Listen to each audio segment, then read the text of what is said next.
Hello అండి. Welcome back to Harshila kitchen channel. Last shot లో చెప్పాను కదా మా వారు ఎన్ఫీల్డ్ బైక్ అమ్మేశారనేసి. ఇక బైక్ అమ్మేసిన తర్వాత ఎలక్ట్రిక్ బైక్ తీసుకుందాము అనుకున్నారు. ఇక 2-3 డేస్ దానికోసమే చూసారు. ఇంకా ఫీడ్‌బ్యాక్ అది బాలేదనేసి అట్ లాస్ట్ సుజుకి షోరూమ్‌కి వెళ్లి ఈ బండి సెలెక్ట్ చేసుకున్నారు. షోరూమ్ నుంచి డైరెక్ట్ ఇంకా దేవిచౌక్ వెళ్ళాము. బండికి పూజ చేద్దాం కదా అనేసి. అక్కడ పూజారి గారు లేరు. అప్పటికి 11:30 ఎంతో అయిపోతుంది. ఇంకా ఆయన వెళ్ళిపోయారంట. సరే అని విఎల్‌పురం వెళ్లి అక్కడ పూజ చేయించుకుందాం అనుకున్నాము. అక్కడ కూడా ఇంకా 5 మినిట్స్ లేట్‌గా ఎళ్ళుంటే ఇంక ఈవినింగే పూజ అయ్యేది.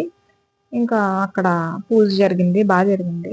మా వారు ఇప్పుడు కొబ్బరికాయ బండికి దిష్టి తీసి తిప్పి మాకు మా బండికి దిష్టి తగలకూడదని చెప్పి ఒక్క దెబ్బకి పీస్ అయిపోయేలా కొట్టారు.